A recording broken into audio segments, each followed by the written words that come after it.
Hi dear friends, welcome to chalkboard stories. അപ്പോൾ നമ്മൾ ഇന്നത്തെ ക്ലാസ് എന്ന് പറയുന്നത് ജസ്റ്റ് ഒരു ക്വിക്ക് റിവിഷനാണ്. മാക്സിമം എല്ലാ സെക്ഷൻസും ഒക്കെ ഉൾപ്പെടുത്തിയിട്ട് കുറച്ചൊരു 10-30 ക്വസ്റ്റ്യനാണ് ഉൾപ്പെടുത്തിയിരിക്കുന്നത്. പക്ഷേ എന്താണ് നമ്മുടെ SCERT ഫാക്ട്സ് ഉൾപ്പെടെ അതുമായിട്ട് ബന്ധപ്പെട്ട് പഠിക്കേണ്ട കണക്റ്റഡ് ഫാക്ട്സ് ഉൾപ്പെടെയാണ് നമ്മൾ ഇന്നത്തെ ക്ലാസ് പോകുന്നത്. ജസ്റ്റ് ഒന്ന് പഠിച്ച എല്ലാവരും ഓൾറെഡി സെറ്റ് ആയിരിക്കും പഠിച്ചിട്ടൊക്കെ.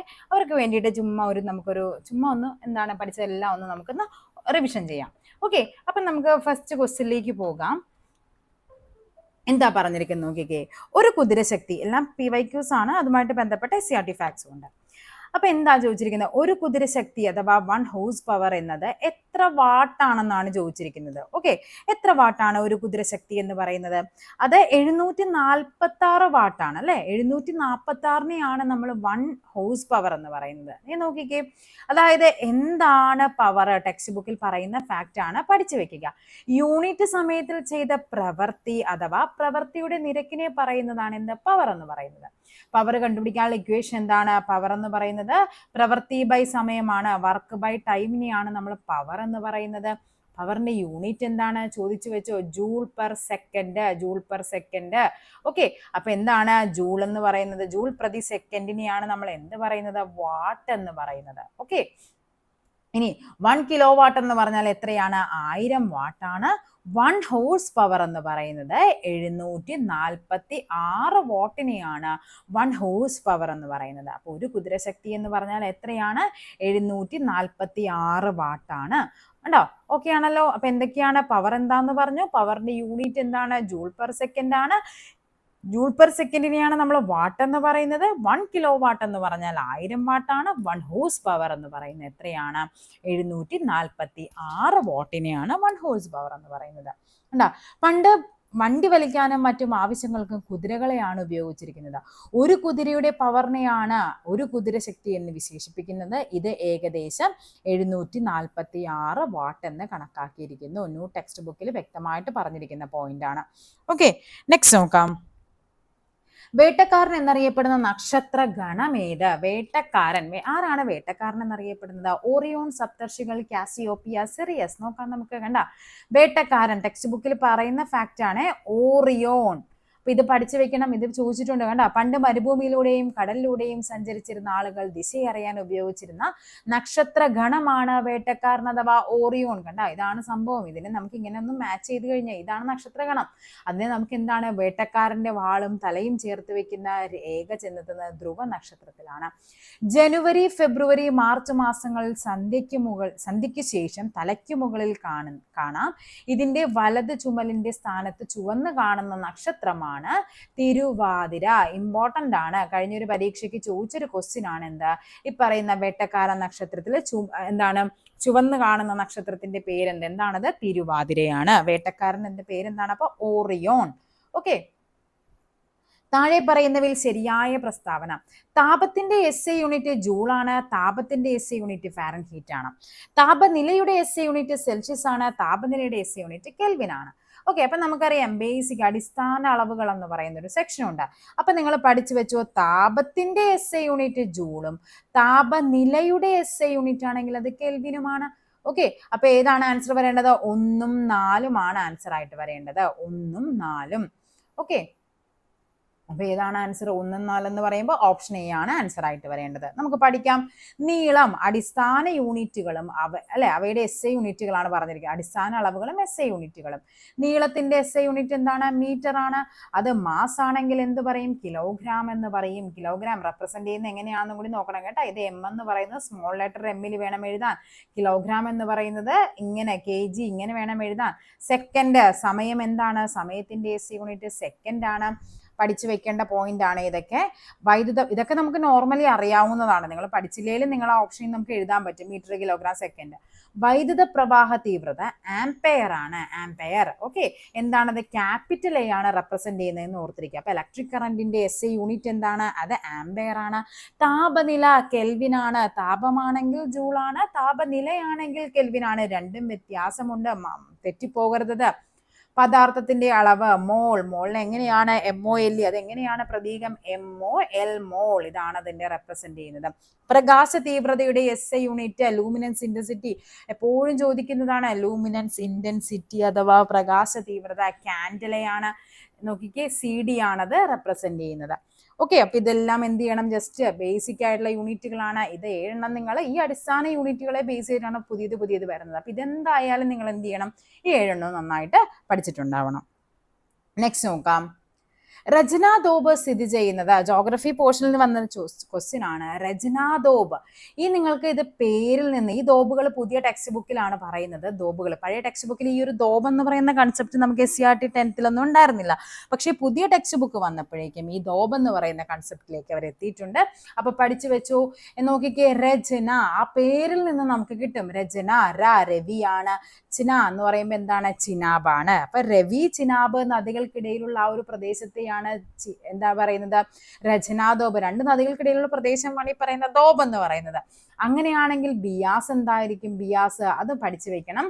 ബിസ്ത് ജലന്ധർ ദോബ് എന്ന് പറയും. അതായത് ബിയാസ് സത്ലജ് നദികൾക്കിടയിലുള്ളത്. കണ്ട, ബിയാസും സത്ലജും. അപ്പൊ നോക്കിക്കേ, ബിയാസ് സത്ത്, അപ്പൊ എന്താണ് ബി സത്ത്. ബിസ്ത് ജലന്ധർ ദോബ് എന്ന് പറയുന്നത് എന്താണ്, ബിയാസും സത്ലജാണ്.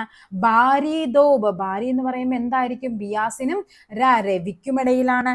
രചനാദോബ്, രവിക്കും ചെനാബിനും ഇടയിലാണ്. ചാജ് ദോബ്, ചാജ് ദോബ് എന്ന് പറയുമ്പോൾ ഇത് ചിനാബിനും, എന്ന് പറയുമ്പോൾ ഈ ചലമില്ലേ, ചലം നദികൾക്കിടയിലാണ്. സിന്ധു സാഗർ ദോബ്, സിന്ധു സാഗർ അപ്പൊ എവിടെയായിരിക്കും, ഇത് മാത്രമാണ് നിങ്ങൾ പഠിച്ചു വെക്കേണ്ടത്. ബാക്കിയെല്ലാം നമുക്ക് പേരിൽ നിന്ന് കിട്ടും. സിന്ധു സാഗർ ദോബ് എവിടെയാണ്, സിന്ധു നദിക്കാണെന്ന് മനസ്സിലാക്കണം. അതിന് മുമ്പുള്ളത് ഏതാണ്, ചിനാബിനും, ചിനാബ് നദികൾക്കും സിന്ധു നദിക്കും ഇടയിലാണ് എന്ത് വരുന്നത്, സിന്ധു സാഗർ ദോബ് വരുന്നത്. അപ്പൊ ഇത് പഠിക്കണം. സിന്ധു സാഗർ ചിനാബിനും സിന്ധു നദിക്കും ഇടയിലാണ്. ബാക്കി എല്ലാം പേരിൽ നിന്ന് കിട്ടും. ബിസ്ത് എന്താണ്, ബിയാസ് സത്ലജ്. ബാരി ബിയാസ്, രവി രചന, രവി ചിനാബ്, ചാജ് ചിനാബ് ചലം.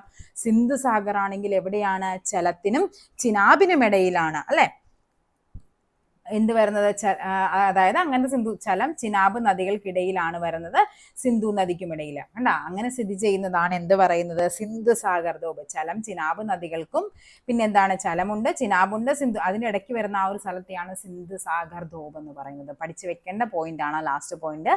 ഓക്കെ, നെക്സ്റ്റ് നോക്കാം. ഇന്ത്യയിൽ രാഷ്ട്രപതിയെ തിരഞ്ഞെടുക്കുന്നത് ആരാണ് രാഷ്ട്രപതിയെ തിരഞ്ഞെടുക്കുന്നത്? ജനങ്ങൾ നേരിട്ടാണോ? നമ്മളൊക്കെ പോയി വോട്ട് ചെയ്യുന്നുണ്ടോ? ഇല്ല. പാർലമെന്റ് അംഗങ്ങളല്ല, നിയമസഭാ അംഗങ്ങൾ. എന്താണ്, പാർലമെന്റിലെയും നിയമസഭയിലെയും ഇവർ 2 പേരും ഉണ്ട്. പക്ഷെ അങ്ങനെയല്ല, പാർലമെന്റ് അംഗങ്ങൾ മാത്രമോ നിയമസഭകളിലെ അംഗങ്ങൾ മാത്രമോ അല്ല, പാർലമെന്റിലെയും നിയമസഭകളിലെയും തിരഞ്ഞെടുക്കപ്പെട്ട അംഗങ്ങളാണ്. അപ്പൊ നമുക്കൊന്ന് പഠിക്കണ്ടേ, രാഷ്ട്രപതി. ഇന്ത്യയിലെ കാര്യനിർവഹണ വിഭാഗത്തിന്റെ തലവനാണ് ആര്, രാഷ്ട്രപതി. 35 വയസ്സ് പൂർത്തിയായ ഇന്ത്യൻ പൗരർക്ക് രാഷ്ട്രപതി സ്ഥാനത്തേക്ക് മത്സരിക്കാം. അപ്പൊ രാഷ്ട്രപതി ആകാനുള്ള യോഗ്യതയുടെ എത്ര വയസ്സാണ് വേണ്ടത്, 35 വയസ്സാണ് രാഷ്ട്രപതി ആകാൻ വേണ്ടത്. പാർലമെന്റിലെ ഇരുസഭകളിലെയും സംസ്ഥാന നിയമനിർമ്മാണ സഭകളിലെയും തെരഞ്ഞെടുക്കപ്പെട്ട അംഗങ്ങൾ ഉൾക്കൊള്ളുന്ന ഇലക്ട്രൽ കോളേജ് ആണ് രാഷ്ട്രപതിയെ തിരഞ്ഞെടുക്കുന്നത്. ഇമ്പോർട്ടന്റ് ആണ്. ഇലക്ട്രൽ കോളേജ് ആണ് എന്ത് ചെയ്യുന്നത്, രാഷ്ട്രപതിയെ തിരഞ്ഞെടുക്കുന്നത്. ഓക്കെ, 5 വർഷമാണ് രാഷ്ട്രപതിയുടെ ഔദ്യോഗിക കാലാവധി എന്ന് പറയുന്നത്. 5 വർഷം കൊണ്ടാണ്. കണ്ട, അപ്പൊ 35 വയസ്സ് പറഞ്ഞു, 5 വർഷമാണ് കാലാവധി. ഈ പറയുന്ന പാർലമെന്റിലെയും നിയമസഭയിലെയും തിരഞ്ഞെടുക്കപ്പെട്ട അംഗങ്ങളാണെന്ന് പറഞ്ഞു. പിന്നെ എന്താണ്, എന്തൊക്കെയാണ് രാഷ്ട്രപതിയുടെ ചുമതലകള്? പരീക്ഷയ്ക്ക് ചോദിച്ചിട്ടുള്ളതാണ്. നോക്കാം നമുക്ക്. പാർലമെന്റിനെ വിളിച്ചു ചേർക്കുക അല്ലെ, പാർലമെന്റ് വിളിച്ചു ചേർക്കുന്നത് ആരാണ്? ഈ പറയുന്ന നമ്മുടെ രാഷ്ട്രപതിയാണ്. പിന്നെന്താ പറയുന്നത്, ലോകസഭ പിരിച്ചുവിടണം. പാർലമെന്റ് വിളിച്ചു ചേർക്കണം, അതേപോലെ ലോകസഭ പിരിച്ചുവിടണം. പിന്നെന്താണ്, പ്രധാനമന്ത്രിയെയും മന്ത്രിസഭയെയും നിയമിക്കുന്നത് രാഷ്ട്രപതിയാണ്. സുപ്രീം കോടതിയിലെയും ഹൈക്കോടതിയിലെയും ജഡ്ജിമാരെ നിയമിക്കുന്നു. അപ്പൊ നമ്മൾ ചോദിക്കാം, സുപ്രീം കോടതി ജഡ്ജിയെ നിയമിക്കുന്നത് ആരാണ്? രാഷ്ട്രപതിയാണ്. ഹൈക്കോടതി ജഡ്ജിമാരെ നിയമിക്കുന്നത് രാഷ്ട്രപതിയാണ്. സംസ്ഥാന ഗവർണർമാരെ നിയമിക്കുന്നത് ആരാണ്? രാഷ്ട്രപതിയാണ്. അടിയന്തരാവസ്ഥ പ്രഖ്യാപിക്കുന്നത് രാഷ്ട്രപതിയാണ്.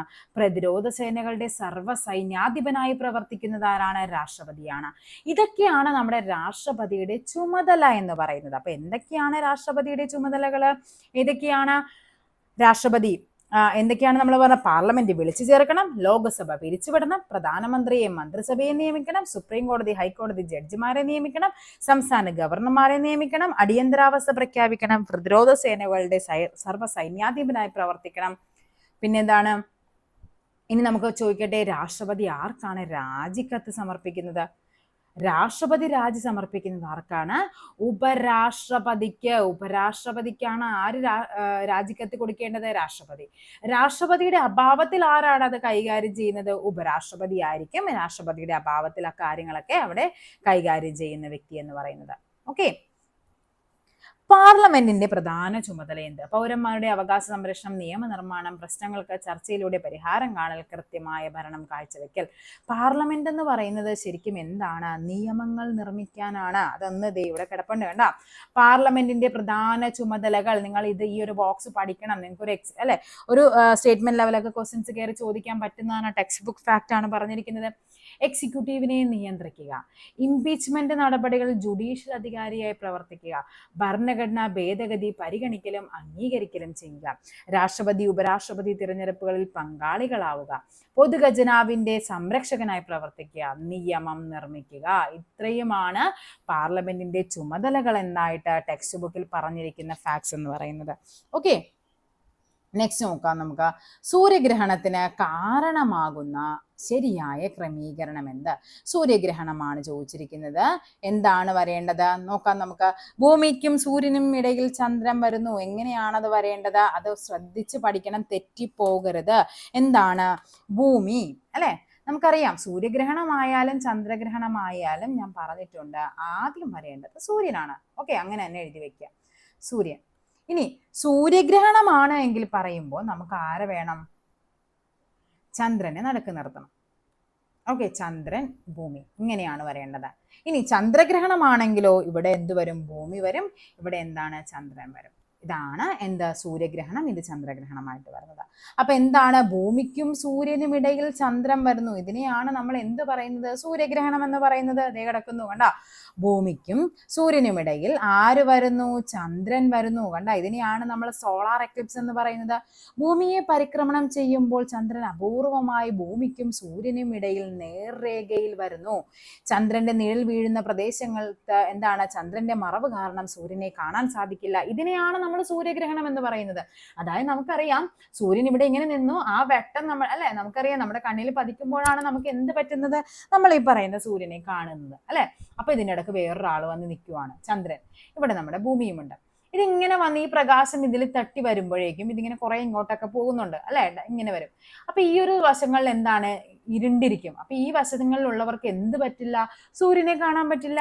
അപ്പൊ എന്താണ്? ചന്ദ്രന്റെ നിഴൽ കാരണം സൂര്യനെ കാണാൻ പറ്റാതെ വരുന്നതിനെയാണ് നമ്മൾ സൂര്യഗ്രഹണം എന്ന് പറയുന്നത്. അപ്പൊ ചന്ദ്രഗ്രഹണം എന്താണ്? ചന്ദ്രൻ ഭൂമിയെ പരിക്രമണം ചെയ്യുമ്പോൾ ചില സമയങ്ങളിൽ ഭൂമി സൂര്യനും ചന്ദ്രനും ഇടയിൽ വരുന്നു. ഈ സമയം ഭൂമിയുടെ നിഴലിലായിരിക്കും ചന്ദ്രൻ. കണ്ട, ചന്ദ്രനെ നമുക്ക് കാണാൻ പറ്റില്ല. അതായത് ഈ പ്രകാശം ഇവിടെ തട്ടി ഇങ്ങനെ നിൽക്കും. കാര്യം ഇവിടെ നമുക്കറിയാം ചന്ദ്രൻ എന്ന് പറയുന്നത് ചെറുതാണ് ഭൂമിയെ അപേക്ഷിച്ച്. അതുകൊണ്ട് എന്താണ്? ഈ സൂര്യൻ ഇങ്ങനെ വരുമ്പോഴേക്കും നമുക്ക് എന്ത് പറ്റും? ഇത്രയും ഭാഗത്തുള്ളവർക്ക് മാത്രമായിരിക്കും കാണാൻ പറ്റാത്ത. പക്ഷെ അങ്ങനെയല്ല. സൂര്യഗ്രഹണം എന്ന് പറയുമ്പോൾ സൂര്യൻ ഇവിടെയുണ്ട്, ഇവിടെ ഭൂമിയുണ്ട്, അതിലും ചെറിയ ചന്ദ്രൻ ഇവിടെ വരുമ്പോഴേക്കും ഈ വെട്ടം എങ്ങനെയൊക്കെ തെറിച്ചു പോയാലും ഒരിക്കലും ഈ ചന്ദ്രനിൽ വന്ന് പതിക്കില്ല. അപ്പൊ എന്താണ്? ചന്ദ്രനെ നമുക്ക് കാണാൻ പറ്റില്ല. അപ്പൊ നമ്മൾ എന്ത് പറയും? അതിനെ ചന്ദ്രഗ്രഹണം എന്ന് പറയും. ഓക്കെ, അപ്പൊ തിരിഞ്ഞു പോകരുത്. സൂര്യഗ്രഹണം എന്ന് പറയുമ്പോൾ ചന്ദ്രൻ നടുക്കാണ്, ചന്ദ്രഗ്രഹണം എന്ന് പറയുമ്പോൾ ഭൂമി നടുക്കാണ് വരേണ്ടത്. ഓക്കെ, നെക്സ്റ്റ് നോക്കാം. പേശികളെ അസ്ഥിയുമായി ബന്ധിപ്പിക്കുന്ന യോജക കല. എന്താണ് യോജക കല എന്ന് പറയുന്നത്? സ്നായുക്കൾ, എന്താണ്? തരുണാസ്ഥി, രക്തം, ടെൻഡനുകൾ. എന്താണ് അത്? ടെൻഡൻസ് ആണ്. കണ്ട, ഈ പേശികളെ തമ്മിൽ കണക്ട് ചെയ്യുക അല്ലെ. പേശിയും എന്താ പറഞ്ഞിരിക്കുന്നത്? പേശികൾ അസ്ഥിയുമായി കണക്ട് ചെയ്യുന്ന എന്താണ്? ടെൻഡനുകളാണ്. ഓക്കെ, ഇവിടെ എന്താണ്? മടക്കൽ പേശിയുണ്ട്, നിവർത്തൽ പേശിയുണ്ട്, കണ്ട, അസ്ഥികളുണ്ട്. അപ്പൊ എന്താണ്? പേശികളും അസ്ഥിയുമായി തമ്മിൽ കണക്ട് ചെയ്യുന്നത് ടെൻഡൻസ് ആണ്. ചെമ്മണ്ണിന് ചുവപ്പ് നിറം നൽകുന്നത് ഇന്ദ്രാവതി ഏത് നദിയുടെ പോഷക നദിയാണ്? 2 ക്വസ്റ്റ്യൻസ് പറയുന്നു. ചെമ്മണ്ണിന് ചുവപ്പ് നിറം നൽകുന്നത് നമുക്കറിയാം. നമ്മുടെ മണ്ണിനത്തില് എക്കൽ മണ്ണുണ്ട് അല്ലെ, ചെമ്മണ്ണുണ്ട്, ലാറ്ററൈറ്റ്, അങ്ങനെ പല ടൈപ്പ് മണ്ണുണ്ട്. ഈ പറയുന്ന ചെമ്മണ്ണിന് ചുവപ്പ് നിറം നൽകാൻ കാരണം അത് ഇരുമ്പാണ്. കണ്ടോ, നോക്കാം നമുക്ക്. കണ്ട, ഉത്തരേന്ത്യൻ സമതലങ്ങളിലെ മണ്ണിനങ്ങളിൽ ഉത്തരേന്ത്യൻ സമതലങ്ങളിൽ വ്യാപകമായി കാണപ്പെടുന്ന മണ്ണാണ് എക്കൽ മണ്ണെന്ന് പറയുന്നത്. കണ്ട, അതേപോലെ തന്നെ എന്താണ് മണൽ മണ്ണ്, കളിമണ്ണ് വരെയുള്ള മണ്ണിനങ്ങളുടെ വ്യത്യസ്ത സ്വഭാവങ്ങൾ പുലർത്തുന്നതിനെയാണ് നമ്മൾ എക്കൽ മണ്ണെന്ന് പറയുന്നത്.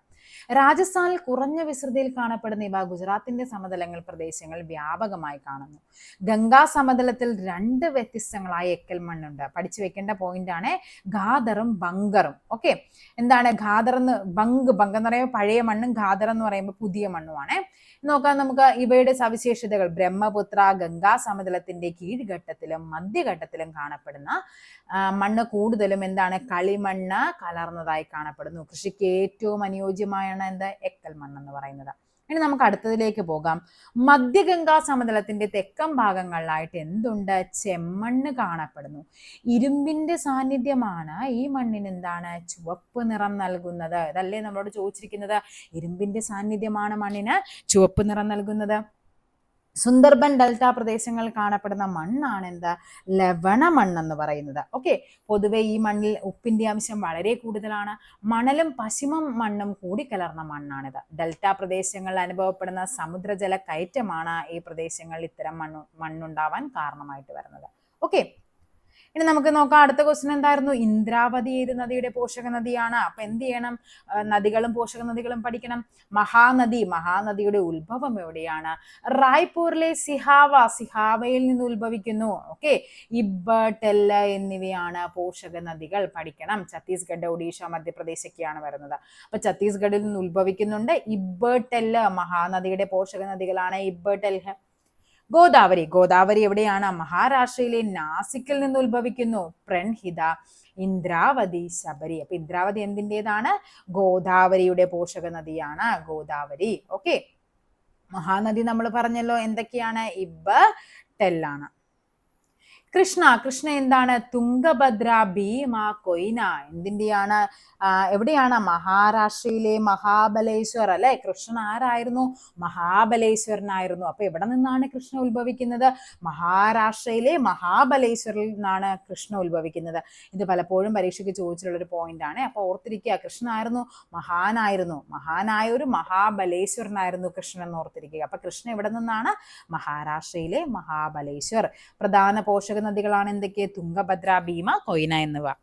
കാവേരി എവിടെയാണ്? ബ്രഹ്മഗിരി കുന്നുകൾ, കബനി, ഭവാനി, അമരാവതി എന്നിവ കാവേരിയുടെ പോഷക നദികളാണ്. ഓക്കെ ആണല്ലോ.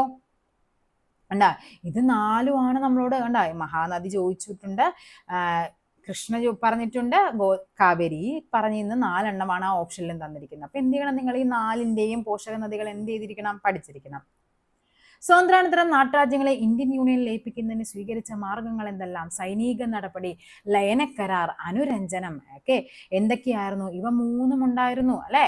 എന്തായിരുന്നു സൈനിക നടപടി? ഓപ്പറേഷൻ പോളോ നമ്മൾ പഠിച്ചിട്ടുണ്ട് അല്ലെ. അതായത് നോക്കിക്കേ, നാട്ടുരാജ്യങ്ങളുടെ സംയോജനം. സ്വാതന്ത്ര്യത്തിന് മുമ്പ് ഇന്ത്യയിൽ ബ്രിട്ടീഷുകാർ നേരിട്ട് ഭരണം നടത്തിയിരുന്ന പ്രദേശങ്ങൾക്ക് പുറമെ ബ്രിട്ടീഷ് നിയന്ത്രണത്തിലുള്ള 600ഓളം നാട്ടുരാജ്യങ്ങൾ ഉണ്ടായിരുന്നു. നാട്ടുരാജ്യങ്ങൾക്ക് ഇന്ത്യയിലോ പാകിസ്ഥാനിലോ ചേരാനോ സ്വതന്ത്രമായി നിൽക്കാനോ ഉള്ള അധികാരം നൽകിയ ശേഷമാണ് ബ്രിട്ടൻ ഇന്ത്യ വിട്ടത്. അതിനാൽ സ്വാതന്ത്ര്യാനന്തര ഇന്ത്യ നേരിട്ട് വരുന്ന പ്രധാന പ്രശ്നമായിരുന്നു നാട്ടുരാജ്യങ്ങളുടെ സംയോജനം എന്ന് പറയുന്നത്.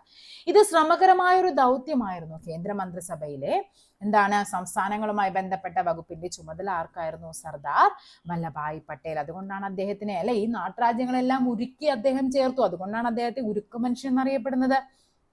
സ്റ്റേറ്റ് ഡിപ്പാർട്ട്മെന്റിന്റെ സെക്രട്ടറിയായ മലയാളിയായ VP മേനോൻ അല്ലെ നമ്മൾ ചോദിക്കുന്നുണ്ട് നാട്ടുരാജ്യങ്ങളുടെ സംയോജനത്തിൽ സർദാർ വല്ലഭായ് പട്ടേലിനെ സഹായിച്ച മലയാളി ആരെന്ന് പരീക്ഷയ്ക്ക് ചോദിക്കാറുണ്ട്. ആരാണ്? VP മേനോനാണ്. നാട്ടുരാജ്യങ്ങളെ ഇന്ത്യൻ യൂണിയൻ ലയിപ്പിക്കുന്നതിന് പട്ടേലും VP മേനോനും ചേർന്ന് എന്താണ്? ലയനക്കരാർ തയ്യാറാക്കി. അപ്പൊ എന്തുണ്ട്? ലയനക്കരാറുണ്ട്. ഇനി എന്താണ്? പ്രതിരോധം, അതിനനുസരിച്ച് പ്രതിരോധം, വിദേശകാര്യം, വാർത്താവിനിമയം എന്നിവയുടെ നിയന്ത്രണം നാട്ടുരാജ്യങ്ങൾക്ക് കേന്ദ്ര സർക്കാരിന് കൈമാറി. ജനകീയ പ്രതിഷേധങ്ങളും ഇന്ത്യ ഗവൺമെന്റ് പ്രായോഗിക സമീപനങ്ങളും മൂലം ഭൂരിഭാഗം നാട്ടുരാജ്യങ്ങളും ലയനക്കരാറിൽ ഒപ്പുവെച്ച് ഇന്ത്യൻ യൂണിയനിൽ ചേർന്നു. കണ്ടോ, ഇന്ത്യൻ യൂണിയനിൽ ചേർന്നു. എന്നാൽ ഹൈദരാബാദ് കാശ്മീർ, ജുനഗഡ് എന്നീ നാട്ടുരാജ്യങ്ങൾ ഇന്ത്യൻ യൂണിയനിൽ ചേരാൻ വിസമ്മതിച്ചു. പിന്നീട് അനുരഞ്ജനം, അപ്പൊ നമ്മളോട് പറഞ്ഞു, ലൈനക്കരാർ പറഞ്ഞു, അനുരഞ്ജനം പറഞ്ഞു. സൈനിക നടപടിയിലൂടെയും രാജ്യങ്ങളെ ഇന്ത്യൻ യൂണിയനിൽ ചേർത്തു. അങ്ങനെയാണ് എന്ത് വരുന്നത്, ഈ പറയുന്ന കണ്ട എന്തൊക്കെയാണ് ആ പോയിന്റിൽ നിന്നാണ് ചോദിച്ചിരിക്കുന്നത്. സൈനിക നടപടി ഉണ്ടായി, ലയനക്കരാർ ഉണ്ടായി, അനുരഞ്ജനം ഉണ്ടായി. സോ 1, 2, 3 ഇവിടെ ആൻസർ ആയിട്ട് വരും. ഇനി നമുക്ക് നോക്കാം ഫ്രാൻസിന്റെ അധിനിവേശ പ്രദേശങ്ങളായിരുന്നു പോണ്ടിച്ചേരി, കാരക്കൽ, മാഹി, യാനം. പഠിക്കേണ്ട പോയിന്റുകളാണ്. പോണ്ടിച്ചേരി, കാരക്കൽ, മാഹി, യാനം ഫ്രാൻസ് ആണ്. ഗോവ, ദാമൻ, ദിയു പോർച്ചുഗലാണ്. ഇന്ത്യൻ യൂണിയനിൽ ചേർക്കപ്പെട്ടത് ഫ്രാൻസ് എന്നായിരുന്നു. അല്ല, ഈ പറയുന്ന ഇത്രയും പ്രദേശങ്ങൾ 1954 ഗോവ, ദാമൻ, ദിയു ഒക്കെ 1961 കേരളത്തിലെ ആദ്യ രാജവംശമായ മൂഷക വംശം ഭരണം നടത്തിയിരുന്നത് ടെക്സ്റ്റില് പഴയ SCERT ടെക്സ്റ്റ് ബുക്കിൽ കിടക്കുന്ന ഫാക്ടറാണ്. 11ാം നൂറ്റാണ്ടിൽ രചിക്കപ്പെട്ട മൂഷക വംശകാവ്യം കേരളത്തിലെയും ഇന്ത്യയിലെയും ആദ്യത്തെ വംശാവലി ചരിതമാണ്. ഏതാണ്ട് 6ാം നൂറ്റാണ്ട് മുതൽ 11ാം നൂറ്റാണ്ട് വരെ കോലത്ത് നാട് ഭരിച്ചിരുന്ന, നമ്മളോട് ചോദിച്ചിരിക്കുന്നത് ഭരണമല്ലേ, ആരാണത്? കോലത്ത് നാടാണ്. എവിടെ മുതലാണ്? രാമഘടൻ മുതൽ ശ്രീകണ്ഠം വരെയുള്ള 119ഓളം രാജാക്കന്മാരുടെ ഭരണകാലമാണ് ഈ കാവ്യത്തിൽ വിവരിക്കുന്നത്. ശ്രീകണ്ഠന്റെ കൊട്ടാരം കവിയായ അതുലനാണ് ഈ കാവ്യം എഴുതിയത്. അപ്പൊ ചോദിക്കാം, മൂഷക വംശം എഴുതിയത് ആരാണ്? അതുലൻ. എന്താണ് അതിന്റെ ഇതിവൃത്തം എന്ന് പറയുന്നത്? കോലത്ത് നാട് ഭരിച്ചിരുന്ന മൂഷക രാജവംശത്തിലെ രാമഘടൻ മുതൽ ശ്രീകണ്ഠം വരെയുള്ള രാജാക്കന്മാരുടെ ആ ഒരു ചരിത്രമാണ്. അപ്പൊ ആരാണ് മൂഷക വംശകാവ്യം എഴുതിയത്? അതുലൻ. ഏത് രാജവംശമാണ് ഇവിടെ ഭരിച്ചിരുന്നത്? കോലത്ത് നാടാണ്. നോക്കാം നമുക്ക് നെക്സ്റ്റ്. അതുമായിട്ട് ബന്ധപ്പെട്ടൊരു പോയിന്റ് ആണ്. തെക്കൻ തിരുവിതാംകൂറിലെ രാജാവ് ആരാണ്? വിക്രമാദിത്യ വരഗുണൻ. 9ാം നൂറ്റാണ്ടിൽ ശ്രീമൂലവാസത്തെ ബുദ്ധമത മന്ദിരത്തിന് കൊടുത്ത അവകാശങ്ങളെയാണ് പാലിയം ചെപ്പേട് എന്നറിയപ്പെടുന്നത്. ഓരോ ചെപ്പേടുകളാണ് അല്ലെ, ചെപ്പേട്. അപ്പൊ പാലിയം ചെപ്പേട് എന്താണ്? ആരാണ്? രാജാവായ വിക്രമാദിത്യ വരഗുണനുമായിട്ട് ബന്ധപ്പെട്ടതാണ്. എന്താണ് പാലിയം ചെപ്പേട്? ശ്രീമൂലവാസത്തെ ബുദ്ധമത മന്ദിരത്തിന് കൊടുത്തത്. ഓക്കെ. CE 9, 10, 11 നൂറ്റാണ്ടുകളിൽ താഴേക്കാവ്, കിണാലൂർ, ആലത്തൂർ, തിരുമണ്ണൂർ, ചിതറാൽ എന്നിവിടങ്ങളിലെ ജൈന മന്ദിരങ്ങൾക്ക് ചെയ്ത ദാനങ്ങളാണ് തിരുമണ്ണൂർ ശാസനം. അപ്പൊ ബുദ്ധ മന്ദിരത്തിന് കൊടുത്തത് പാലിയം ചെപ്പേട്, ജൈന മന്ദിരത്തിന് കൊടുത്തത് എന്താണ്? തിരുമണ്ണൂർ ശാസനം. വേണാട് നാടുവാഴി അയ്യനടികൾ. ആരാണ് അയ്യനടികൾ? CE 9ാം നൂറ്റാണ്ടിൽ മണിഗ്രാമം കച്ചവട സംഘത്തിൽപ്പെട്ട മാർ സപ്പീർ ഈശോ. ആരാണ്? മാർ സപ്പീർ ഈശോ എന്ന ക്രൈസ്തവ കച്ചവടക്കാരന് കൊല്ലം നഗരത്തിൽ കച്ചവടം ചെയ്യാനും തരിസാപ്പള്ളി പണിയാനും നൽകിയ ശാസനമാണ് തരിസാപ്പള്ളി ശാസനം. അപ്പൊ 3 പഠിച്ചു വെക്കണം. ബുദ്ധമത മന്ദിര പാലിയം ചെപ്പേട്ട്. ബുദ്ധൻ എന്തായിരുന്നു? ബുദ്ധൻ പാലിയം. ബുദ്ധമത ചെപ്പേട്, ബുദ്ധമത മന്ദിരം, പാലിയം ചെപ്പേട്. ജൈനമതം തിരുമണ്ണൂർ. ജൈനം തിരുമണ്ണൂർ ജൈനം. ഓക്കെ. അയ്യനടികൾ എന്താണ്? മാർ സപ്പീർ ഈശോയ്ക്ക് എന്താണ്? കച്ചവടം ചെയ്യാനും തരിസാപ്പള്ളി പണിയാനുമാണ് തരിസാപ്പള്ളി ശാസനം വരുന്നത്. 5 വണ്ണം കച്ചവട സംഘത്തിൽപ്പെട്ട ജോസഫ് റബ്ബാൻ എന്ന ജൂത വ്യാപാരിക്ക് കൊടുങ്ങല്ലൂർ നഗരത്തിൽ കച്ചവടം ചെയ്യാൻ കൊടുത്തതാണ് എന്താ? പെരുമാൾ രാജാവായ ഭാസ്കര രവി നൽകിയതാണ് ജൂതശാസനം. അത് നമുക്ക് എളുപ്പമാണ്, ആർക്കാണെന്നുള്ള പഠിച്ചു വെച്ചാൽ മതി. ജോസഫ് റബ്ബാൻ ജൂതശാസനം അല്ലെ. ആരാണ് നൽകിയത്? പെരുമാൾ രാജാവാണ്. പെരുമാൾ രാജാവായ ഭാസ്കര രവിയാണ്. ഓക്കെ. നെക്സ്റ്റ് ആണ് CE 13ാം നൂറ്റാണ്ടിൽ നെടിയിരുപ്പ് സ്വരൂപത്തിലെ സാമൂതിരി രാജാവ് മുച്ചുന്തി മുസ്ലിം പള്ളിക്ക് കുന്മംഗലത്ത് പുളിക്കൽ ഭൂമികൾ ചാർത്തി നൽകിയതാണ് മുച്ചുന്തിപ്പള്ളി ശാസനം എന്ന് പറയുന്നത്. അപ്പൊ ജോസഫ് റബ്ബാൻ ജൂതശാസനമാണ്. ഓക്കെ. അതേപോലെ മുച്ചുന്തി മുസ്ലിം പള്ളിയാണെങ്കിൽ മുച്ചുന്തി പള്ളി ശാസനമാണ്. ആരാണ്? മാർ സപ്പീർ ഈശോയ്ക്കാണെങ്കിൽ അതേതാണ്? തരിസാപ്പള്ളിയാണ്. ജൈന മന്ദിരം തിരുവണ്ണൂറാണ്. ബുദ്ധമത മന്ദിരം പാലിയം ചെപ്പേടാണ്. ഇനി കോലസ്വരൂപം എന്ന പണ്ടത്തെ പേര് പഠിക്കാനുണ്ട്. കോലസ്വരൂപം ഏതാണ്? കോലത്ത് നാടാണ്. നെടിയിരിപ്പ് സ്വരൂപം എന്നറിയപ്പെടുന്നത് ഏറനാട്. പെരുമ്പടപ്പ് സ്വരൂപം കൊച്ചിയാണ്. തൃപ്പാപ്പൂർ സ്വരൂപം വേണാടാണ്. ഇത് പരീക്ഷയ്ക്ക് ചോദിക്കാറുണ്ട്. പെരുമ്പടപ്പ് സ്വരൂപം എന്നറിയപ്പെട്ട സ്ഥലം അല്ലെ. അതേപോലെ നെടിയിരിപ്പ് സ്വരൂപം ഏറനാട്, കോലസ്വരൂപം കോലത്തുനാട്, തൃപ്പാപ്പൂർ സ്വരൂപം വേണാട്. ഓക്കെ. നെക്സ്റ്റ് നോക്കാം. വിദ്യാഭ്യാസത്തിന്റെ ദേശീയ മാതൃകയെ പറ്റി ഡോക്ടർ CS കോത്താരി കമ്മീഷന്റെ ശുപാർശകൾ താഴെ പറയുന്നവയിൽ ഏതാണ്? കോത്താരി കമ്മീഷനാണ്. ത്രിഭാഷാ പദ്ധതി. ആരാണ് ത്രിഭാഷാ പദ്ധതി കൊണ്ടുവന്നത്? അത് ലക്ഷ്മണസ്വാമി മുതലിയാറാണ്. ത്രിഭാഷ ലക്ഷ്മണസ്വാമി.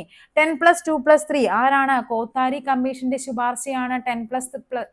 10+2+3 എന്ന് പറയുന്നത് UGC ആരാണ് കൊണ്ടുവന്നത്? അത് രാധാകൃഷ്ണൻ കമ്മീഷനാണ്. മൂല്യവിദ്യാഭ്യാസം അതാരാണ്? അതും കോത്താരി കമ്മീഷനാണ്. അപ്പൊ ഏതാണ് ആൻസർ വരേണ്ടത്? 2ഉം 4ഉമാണ്. ഓപ്ഷൻ ബി ആണ്. അപ്പൊ നമുക്കൊന്ന് പഠിച്ചാലോ. ഡോക്ടർ രാധാകൃഷ്ണൻ കമ്മീഷൻ എന്താണ്? 1948 പഠിച്ചു വെക്കുക. UGC അല്ലെ, അത് ഏത് വർഷമാണ്? നമുക്ക് സ്വാതന്ത്ര്യം കിട്ടിയ തൊട്ടടുത്ത വർഷമാണ് UGC വരുന്നത്. അങ്ങനെ ഓർത്തിരിക്കുക. UGC വരുന്നതല്ല, UGC കമ്മീഷൻ വരുന്നത്, യൂണിവേഴ്സിറ്റി ഗ്രാൻഡ് കമ്മീഷൻ. തൊഴിലധിഷ്ഠിത വിദ്യാഭ്യാസ സ്ഥാപനങ്ങൾ തുടങ്ങുക, സ്ത്രീ വിദ്യാഭ്യാസത്തിന് പ്രാധാന്യം നൽകണം, യൂണിവേഴ്സിറ്റി ഗ്രാൻഡ് കമ്മീഷൻ രൂപീകരിക്കണം. കേട്ടോ, ഇതല്ലേ ആ പറഞ്ഞിരിക്കുന്നത് UGC. ആരാണ്? രാധാകൃഷ്ണൻ കമ്മീഷനാണ്. ലക്ഷ്മണസ്വാമി മുതലിയാർ 1952 അദ്ദേഹം കൊണ്ടുവന്നത് സെക്കൻഡറി വിദ്യാഭ്യാസ മേഖലയെ പറ്റിയുള്ള പഠനമായിരുന്നു. ഫസ്റ്റ് വൺ ആണ് ത്രിഭാഷാ പദ്ധതി. ഓക്കെ, ത്രിഭാഷാ പദ്ധതി നമ്മളിപ്പോ പഠിക്കുന്നത് എങ്ങനെയായിരുന്നു? ഇംഗ്ലീഷ് പഠിക്കണം, മസ്റ്റാണ്. പിന്നെ എന്താണ്? നമ്മുടെ ലോക്കൽ ലാംഗ്വേജ് ആയ നമ്മുടെ മലയാളം പഠിക്കണം. പിന്നെ നമുക്ക് ഹിന്ദി പഠിക്കണം അല്ലെ. സെക്കൻഡറി തലത്തിൽ വിദ്യാഭ്യാസ കമ്മീഷൻ രൂപീകരിക്കണം. വിവിധോദ്ദേശ സ്കൂളുകൾ അധ്യാപക പരിശീലന സമിതി രൂപീകരിക്കണം എന്ന് പറഞ്ഞത് ആരാണ്? ലക്ഷ്മണസ്വാമി മുതലിയാറാണ്. കോത്താരി എന്താണ് പറഞ്ഞത്? വിദ്യാഭ്യാസത്തിന്റെ ദേശീയ മാതൃകയെ പറ്റിയുള്ള നിർദ്ദേശമാണ്. 1964 വർഷം പഠിച്ചു വെക്കണം. 1948, 52, 64. 10+2+3 മാതൃകയിൽ വിദ്യാഭ്യാസം നടപ്പിലാക്കണം. സെക്കൻഡറി തലത്തിൽ തൊഴിലധിഷ്ഠിത വിദ്യാഭ്യാസം നടപ്പിലാക്കണം. മൂല്യ വിദ്യാഭ്യാസത്തിന് ഊന്നൽ നൽകണം. ഈ 2 പോയിന്റ് അല്ലേ തന്നിരിക്കുന്നത്. അപ്പൊ DS കോത്താരി പറഞ്ഞ എന്തൊക്കെയായിരുന്നു? 10+2+3 ഉണ്ട്, മൂല്യ വിദ്യാഭ്യാസമുണ്ട്, സെക്കൻഡറി തലത്തിൽ തൊഴിലധിഷ്ഠിത വിദ്യാഭ്യാസവും കൂടി വരുന്നുണ്ട്. താഴെ പറയുന്നവയിൽ ആസിഡിന്റെ പൊതു സ്വഭാവം. നീല ലിറ്റ്മസിനെ ചുവപ്പാക്കുന്നു, ചുവപ്പിനെ നീലയാക്കുന്നു. pH മൂല്യം 7ൽ കൂടുതൽ, pH മൂല്യം 7ൽ കുറവ്. ഓക്കെ, നമുക്ക് നോക്കാം എന്തൊക്കെയാണ് നമ്മൾ പഠിക്കുന്ന ഈ ഒരു പോയിന്റുമായിട്ട് ബന്ധപ്പെട്ട്. ആസിഡിന്റെ നമുക്കറിയാം, ആസിഡ് നമ്മുടെ കയ്യിലേക്ക് വീണാൽ എന്ത് സംഭവിക്കും? പെട്ടെന്ന് അങ്ങ് പൊള്ളി വരും അല്ലെ, പൊള്ളി ചുമന്ന് വരും അല്ലെ. ഭയങ്കര വീര്യം കൂടിയതാണെങ്കിൽ എന്ത് സംഭവിക്കും? അതങ്ങ് ചുമന്ന് പൊള്ളിപ്പോകും, അല്ലെങ്കിൽ എന്താ നല്ല ചുമന്ന കളറിൽ വരും. അപ്പൊ നിങ്ങൾ ഓർത്തിരിക്കുക, ആസിഡ് എന്ന് പറയുന്നത് നീല ലിറ്റ്മസിനെ ചുവപ്പാക്കുന്നു, ചുവപ്പ് ലിറ്റ്മസിനെയും എന്താണ്? ചുവപ്പ് തന്നെയാക്കും. അവിടെ നീലയാക്കുന്നു എന്ന് ചിന്തിക്കരുത്. ആസിഡ് എന്ന് പറയുമ്പോൾ ഫൈനൽ ഔട്ട്പുട്ട് ചുവപ്പാണെന്ന് ഓർത്തിരിക്കുക. ആസിഡ് വീണ് കൈ പൊള്ളിക്കഴിഞ്ഞാൽ ചുവന്നിരിക്കും. അപ്പൊ നീല ലിറ്റ്മസ് ആയാലും കൊള്ളാം, ചുവപ്പ് ലിറ്റ്മസ് ആയാലും ചുവന്നിരിക്കും. pH മൂല്യം 7ൽ കൂടുതൽ, pH മൂല്യം 7ൽ കുറവ്. pH മൂല്യം 7ൽ കുറവുള്ളതിനെയാണ് അസിഡിക് നേച്ചർ എന്ന് പറയും. pH മൂല്യം 7ൽ കൂടുതലാണെങ്കിൽ അത് ആൽക്കലി നേച്ചർ ആണ്. pH സ്കെയിൽ കണ്ടുപിടിച്ചവരാണ് സൊറൻസൺ ആണ്. എന്താ ഇനി എന്താണ് സൂചകങ്ങൾ നോക്കിക്കേ. നിറം മാറ്റത്തിലൂടെ ആസിഡുകളെയും ആൽക്കലികളെയും തിരിച്ചറിയാൻ സഹായിക്കുന്ന പദാർത്ഥങ്ങളെയാണ് സൂചകങ്ങൾ. അതാണ് നമ്മുടെ ലിറ്റ്മസ് പേപ്പർ എന്ന് പറയുന്നത്. ഉണ്ടാ മഞ്ഞള്, ചെമ്പരത്തിപ്പൂവ്, ബീട്രൂട്ട് പലതും എന്താണ്? സൂചകമാണ്. ലിറ്റ്മസ് പേപ്പർ നീലയും ചുവപ്പ് അതാണ് നമ്മൾ മെയിൻ ആയിട്ട് യൂസ് ചെയ്യുന്നത്. അതിനെയാണ് ഇൻഡിക്കേറ്റേഴ്സ് എന്ന് പറയുന്നത് അല്ലെ, സൂചകങ്ങൾ എന്ന് പറയുന്നത്.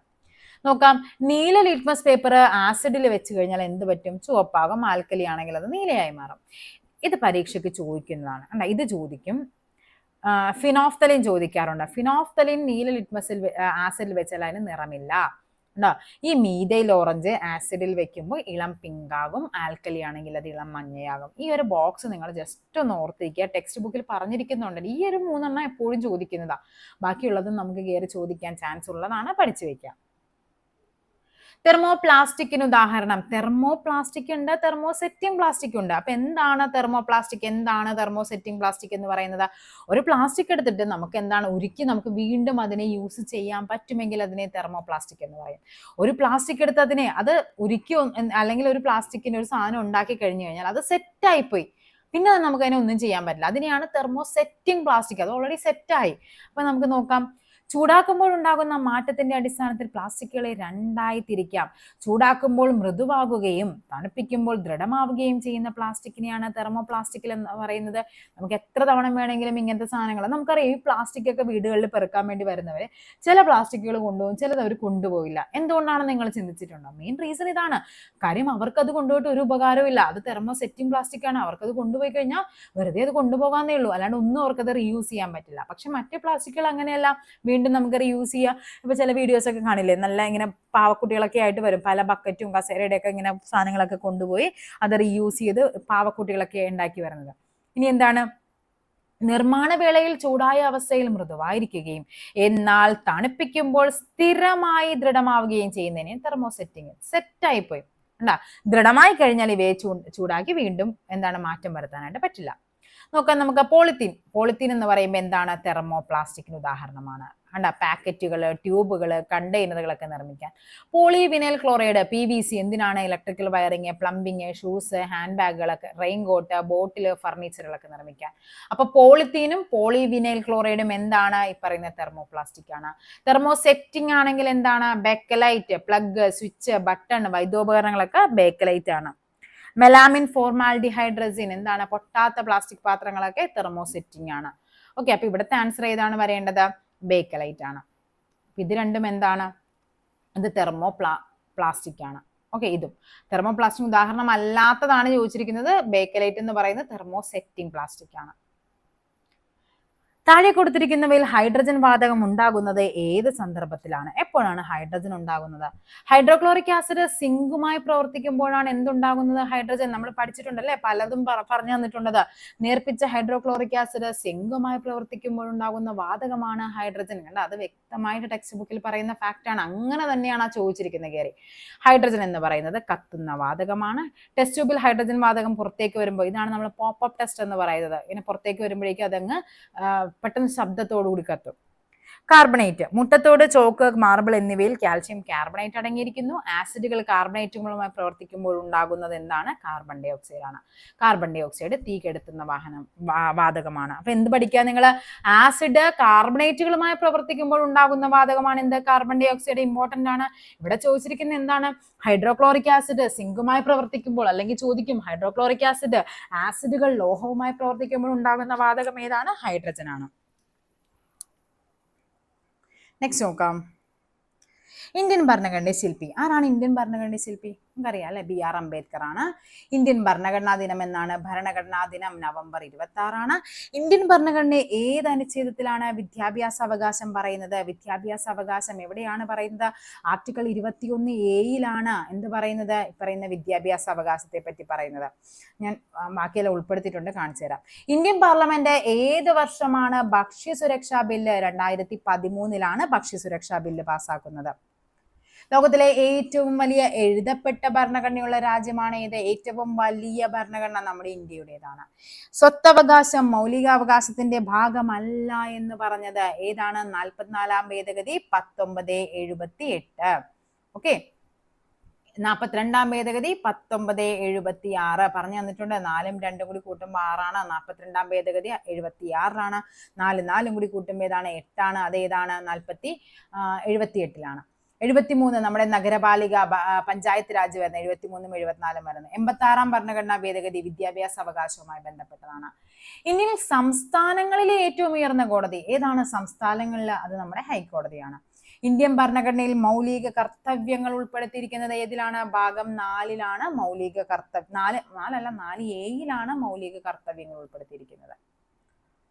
ദേശീയ മനുഷ്യാവകാശ കമ്മീഷൻ നിലവിൽ വന്ന വർഷം ഏതാണ്? ദേശീയ മനുഷ്യാവകാശ കമ്മീഷൻ നിലവിൽ വന്നത് 93 ഒക്ടോബർ 12, 92 സെപ്റ്റംബർ, 94, 95. നോക്കാം നമുക്ക്. മനുഷ്യാവകാശ ലംഘനങ്ങൾ നമ്മുടെ ഭരണഘടന ഉറപ്പു നൽകുന്ന പൗരാവകാശങ്ങളുടെയും മൂല്യങ്ങളുടെയും നിഷേധമാണ്. നമ്മുടെ രാജ്യത്ത് മനുഷ്യാവകാശ ലംഘനങ്ങൾ ഇല്ലാതാക്കി പൗരാവകാശ സംരക്ഷണം ഉറപ്പുവരുത്തുക എന്ന ലക്ഷ്യത്തോടെ രൂപീകരിക്കപ്പെട്ട സ്ഥാപനമാണ് ദേശീയ മനുഷ്യാവകാശ കമ്മീഷൻ. 93 ഒക്ടോബർ 12 ദേശീയ മനുഷ്യാവകാശ കമ്മീഷൻ നിലവിൽ വന്നത്. എന്നാണ്? 1993 ഒക്ടോബർ 12 വന്നതാണ് എന്ത്? ദേശീയ മനുഷ്യാവകാശ കമ്മീഷൻ. ആസ്ഥാനം ന്യൂഡൽഹിയാണ്. ചെയർപേഴ്സണും അതേപോലെ ചെയർപേഴ്സൺ ഉൾപ്പെടെ 6 അംഗങ്ങൾ, അതായത് 1+5 അതിന്റെ അംഗസംഖ്യ എന്ന് പറയുന്നത്. വിരമിച്ച സുപ്രീം കോടതി ചീഫ് ജസ്റ്റിസ് ആകാം, അല്ലെങ്കിൽ സുപ്രീം കോടതി ജഡ്ജി ആയിരിക്കണം അധ്യക്ഷൻ. രാഷ്ട്രപതിയാണ് അംഗങ്ങളെ നിയമിക്കുന്നത്. 3 വർഷം അല്ലെങ്കിൽ എത്രയാണ്? 70 വയസ്സാണ് ഔദ്യോഗിക കാലാവധി എന്ന് പറയുന്നത്. 93 ഒക്ടോബർ 12 അതേപോലെ തന്നെ എന്താണ്? ന്യൂഡൽഹിയാണ് ആസ്ഥാനം വരുന്നത്. പിന്നെന്താ നമ്മൾ പറഞ്ഞത്? 1+5 അംഗസംഖ്യ എന്ന് പറയുന്നത് 6 പേരാണ് അല്ലെ. പിന്നെ ഏതാണ്? രാഷ്ട്രപതിയാണ് നിയമിക്കുന്നത്. 3 അല്ലെങ്കിൽ 70 വയസ്സാണ് കാലാവധി എന്ന് പറയുന്നത്. ദേശീയ മനുഷ്യാവകാശ കമ്മീഷൻ ഏത് നിയമപ്രകാരമാണ് സ്ഥാപിതമായത്? ഏതാണ്? മനുഷ്യാവകാശ സംരക്ഷണ നിയമം 93 പ്രകാരമാണ്. നോക്കാം നമുക്ക്. കണ്ടോ, ടെക്സ്റ്റ് ബുക്കിൽ അങ്ങനെ തന്നെ ഇതെല്ലാം പറഞ്ഞിട്ടുണ്ട്.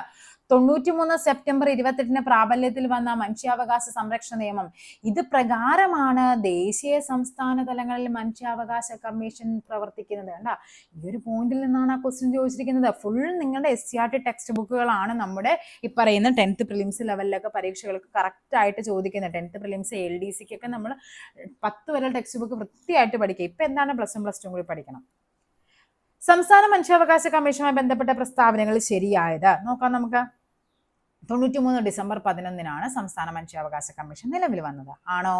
ചെയർപേഴ്സൺ ഉൾപ്പെടെ 3 അംഗങ്ങളാണ്. വിരമിച്ച ഹൈക്കോടതി ചീഫ് ജസ്റ്റിസ്. ഇത് രണ്ടും ശരിയാണ്. ഓപ്ഷൻ 2ഉം 3ഉമാണ്. നോക്കാം നമുക്ക്. ദേശീയ മനുഷ്യാവകാശ കമ്മീഷന് സമാനമായി സംസ്ഥാനങ്ങളിലും മനുഷ്യാവകാശ കമ്മീഷൻ വന്നു എന്ന് 1998 ഡിസംബർ 11. ഓക്കെ, നമ്മൾ നേരത്തെ പറഞ്ഞ ഏതാണ്? 1993 ഒക്ടോബർ 12 ദേശീയ തലത്തിൽ മനുഷ്യാവകാശ കമ്മീഷൻ വരുന്നത്. സംസ്ഥാന തലത്തിലേക്ക് വന്നപ്പോൾ അത് ഏതാണ്? 5 വർഷം കൂടി വെയിറ്റ് ചെയ്യേണ്ടി വന്നു അല്ലെ നമുക്ക്. എന്നിട്ട് ഡിസംബർ 11. ചെയർപേഴ്സൺ ഉൾപ്പെടെ 3 അംഗങ്ങൾ. ഓക്കെ, ചെയർപേഴ്സൺ ഉൾപ്പെടെ 3 അംഗങ്ങൾ. ഇപ്പൊ 1+2 ആണ് ഇവിടത്തെ എന്ന് പറയുന്നത് 1+2 ആണ്. ദേശീയമാണെങ്കിൽ അത് 1+5 ആണ്. വിരമിച്ച ഹൈക്കോടതി ചീഫ് ജസ്റ്റിസ് അഥവാ ജഡ്ജി ആയിരിക്കണം. ഓക്കെ, ഇവിടെ ഹൈക്കോർട്ടാണെങ്കിൽ ദേശീയ തലത്തിൽ വരുമ്പോൾ അവിടെ ആരാണ്? സുപ്രീം കോർട്ടാണ് മനുഷ്യാവകാശ കമ്മീഷന്റെ അധ്യക്ഷൻ എന്ന് പറയുന്നത് അല്ലെ. ഇനി ആരാണ്? ഗവർണറാണ് കമ്മീഷനിലെ അംഗങ്ങളെ നിയമിക്കുന്ന ആരാണ്? ഗവർണറാണ്. മറ്റെടുത്ത് ആരായിരുന്നു? ദേശീയം വരുമ്പോൾ അത് രാഷ്ട്രപതിയാണ്. ജലതന്മാത്രയിലെ ഹൈഡ്രജനും ഓക്സിജനും തമ്മിൽ ആറ്റോമിക മാസിലുള്ള അനുപാതം എത്ര? ആറ്റോമിക മാസാണ് നമുക്കറിയാം H2O ആണെന്നറിയാം അല്ലെ. ഹൈഡ്രജന്റെ ആറ്റോമിക മാസ് എന്ന് പറയുന്നത് 1 ആണ്. 1ന്റെ 2 എണ്ണമുണ്ട്.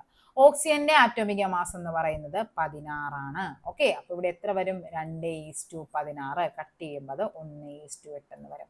ഈ H2O എന്ന് കാണുമ്പോൾ നിങ്ങൾ 2:1 എന്ന് പറഞ്ഞ് എഴുതി വെക്കരുത്. അത് ആറ്റങ്ങളുടെ എണ്ണം തമ്മിലുള്ള അനുപാതമാണ്. ഇവിടെ ചോദിച്ചിരിക്കുന്നത് ആറ്റോമിക മാസ് ആണ്, തെറ്റിപ്പോകരുത്. പഞ്ചസാരയിലെ ഘടക മൂലകങ്ങൾ. പഞ്ചസാരയിൽ എന്തൊക്കെയാണുള്ളത്? Carbon, hydrogen, oxygen. അത് പഠിച്ചു വെക്കേണ്ട ഒരു പോയിന്റ് ആണ്. പഞ്ചസാരയിലുള്ളത് എന്താണ്? C12H22O11 ആണ്. കാർബൺ ഉണ്ട്, ഹൈഡ്രജൻ ഉണ്ട്, ഓക്സിജൻ ഉണ്ട്. ഗ്ലൂക്കോസിലാണെങ്കിലോ കാർബൺ ഉണ്ട്, ഹൈഡ്രജൻ ഉണ്ട്, ഓക്സിജൻ ഉണ്ട്. ജലത്തിൽ കണ്ട ഇത് ചോദിച്ചിട്ടുണ്ട്. ഈ ആറ്റങ്ങളുടെ എണ്ണത്തിന്റെ അനുപാതവും ഇതേപോലെ പരീക്ഷയ്ക്ക് കയറി ചോദിച്ചിട്ടുണ്ട്. അപ്പൊ നിങ്ങൾക്ക് തെറ്റിപ്പോകരുത്. ഇവിടെ ചോദിച്ചിരിക്കുന്ന എന്താണ്? ആറ്റോമിക മാസ് ആണ്. മറ്റേത് എന്താണ്? ആറ്റോമിക ആറ്റങ്ങളുടെ എണ്ണവുമായിട്ട് ബന്ധപ്പെട്ടാണ്. കേരളത്തിലെ സാമൂഹ്യ പരിഷ്കർത്താക്കളും പ്രസ്ഥാനങ്ങളെ സംബന്ധിച്ച് ശരിയായ ജോഡി എഴുതാനാണ് പറഞ്ഞിരിക്കുന്നത്. വാഗ്ബടാനന്ദൻ കൊണ്ടുവന്നാണ് എന്തെന്ന് പറയുന്നത്? ഈ പറയുന്ന ആത്മവിദ്യാസംഘം. വാഗ്ബടാനന്ദനാണ്. സഹോദരൻ അയ്യപ്പനാണ് എന്ത് കൊണ്ടുവന്നത്? സഹോദര സംഘം കൊണ്ടുവന്നത്. വൈകുണ്ഠസ്വാമികളാണ് എന്ത് കൊണ്ടുവന്നത്? സമത്വ സമാജം കൊണ്ടുവന്നത്. VT ഭട്ടതിരിപ്പാടാണ് യോഗക്ഷേമ സഭ കൊണ്ടുവന്നത്. ഈ ഇവരുടെയൊക്കെ നമ്മൾ എന്ത് ചെയ്തിട്ടുണ്ട്? മോക്ക് ടെസ്റ്റ് ആയിട്ട് ഇവരുമായിട്ട് ബന്ധപ്പെട്ട് ഇതുവരെ ചോദിച്ചിരിക്കുന്ന എല്ലാ ക്വസ്റ്റ്യൻസിന്റെയും മോക്ക് ടെസ്റ്റ്, അതായത് 10th പ്രിലിംസ് മോക്ക് ടെസ്റ്റ് എന്ന് പറയുന്ന ഒരു ഫോൾഡർ ഉണ്ട്. അതിൽ അത്യാവശ്യം ക്വസ്റ്റ്യൻസ് കിടപ്പുണ്ട്. ഓക്കെ, അപ്പൊ നമുക്ക് ഇതിന്റെ ആൻസർ നോക്കാം. വാഗ്ബടാനന്ദൻ 1B ആണ്. 1B ഉള്ളത് നമുക്ക് നിർത്താം. 2 സഹോദരൻ അയ്യപ്പൻ എന്താണ്? C ആണ്. അപ്പൊ ഇവിടെയും 2C ആണ്. 3A ആണ് അല്ലെ. 3A എന്ന് പറയുമ്പോൾ ഓപ്ഷൻ C ആണ് ആൻസർ ആയിട്ട് വരേണ്ടത്. അപ്പൊ പഠിച്ചു വെച്ചോ. വാഗ്ബടാനന്ദൻ ആത്മവിദ്യാസംഘം, അയ്യപ്പൻ സഹോദര സംഘം, വൈകുണ്ഠസ്വാമി സമത്വ സമാജം, VT ഭട്ടതിരിപ്പാട് യോഗക്ഷേമം. മന്നത്ത് പത്മനാഭനെ പറ്റി ശരിയായ പ്രസ്താവനകൾ. 1947 മുതുകുളം പ്രസംഗവുമായി ബന്ധപ്പെട്ടതാണ് ആര്? മന്നത്ത് പത്മനാഭൻ. അപ്പൊ എന്ത് ചെയ്യുക? മുതുകുളം പ്രസംഗം ആരുമായി ബന്ധപ്പെട്ടു? മന്നത്ത് പത്മനാഭനാണ്. 59 വിമോചന സമരത്തിന് നേതൃത്വം നൽകിയത് ആരാണ്? മന്നത്ത് പത്മനാഭനാണ്. ഭാരതകേസരി എന്നറിയപ്പെടുന്ന ആരാണ്? മന്നത്താണ്. 35 കോഴഞ്ചേരി പ്രസംഗം. കോഴഞ്ചേരി പ്രസംഗം ആരാണ്? കോഴഞ്ചേരി പ്രസംഗം അത് നമ്മുടെ KP കേശവമേനോനാണ് അല്ലെ. അപ്പൊ ഇവിടെ പറഞ്ഞിരിക്കുന്ന ആരാണ്? 1ഉം 2ഉം 3ഉം ശരിയാണ്. 4ആണ് ഇവിടെ തെറ്റായിട്ട് വരുന്നത്. അപ്പൊ മന്നത്ത് പത്മനാഭനും എന്താണ് ഈ പറയുന്നത്? നമ്മൾ ക്ലാസ്സുകൾ എന്ത് ചെയ്തിട്ടുണ്ട്? മന്നത്ത് പത്മനാഭന്റെ ടോപ്പിക്കുകളൊക്കെ നമ്മൾ ചെയ്തിട്ടുണ്ട്. പെരുന്നയിലാണ് ജനിച്ചത്. ഭാരതകേസരി എന്നറിയപ്പെടുന്നു. NSS രൂപീകരിച്ചു 1914. അതേപോലെ തന്നെ എന്താണ് 1959 നമ്മുടെ രാഷ്ട്രപതി രാജേന്ദ്ര പ്രസാദിൽ നിന്നും ഭാരതകേസരി അവാർഡ് ലഭിച്ച വ്യക്തിയാണ് ഈ പറയുന്ന മന്നത്ത്. അതുകൊണ്ടാണ് എന്ത് പറയുന്നത്? ഭാരതകേസരി എന്നറിയപ്പെടുന്നത്. അതേപോലെ തന്നെ എന്താണ്? മുഖപത്രമായിരുന്നു. NSSന്റെ മുഖപത്രം എന്താണ്? സർവീസസ് ആണ്. വൈക്കം സത്യാഗ്രഹത്തിന്റെ ഭാഗമായി സവർണ ജാഥ നയിച്ചത് മന്നത്താണ്. വിമോചന സമരം 1959 വിമോചന സമരമായിട്ട് ബന്ധപ്പെട്ടു അല്ലെ. പിന്നെന്താണ്? അതേപോലെ ഗുരുവായൂർ സത്യാഗ്രഹ കമ്മിറ്റിയുടെ പ്രസിഡന്റ് ആയിരുന്നു ആര്? മന്നത്ത് പത്മനാഭൻ. 47 മുതുകുളം പ്രസംഗന്മാരുടേതായിരുന്നു മന്നത്തിൻ്റെതാണ്. അതേപോലെ തന്നെ പിന്നെന്താണ്? മന്നം ജയന്തി എന്നാണ്. മന്നം ജയന്തി അത് ജനുവരി 2-നാണ് മന്നം ജയന്തി.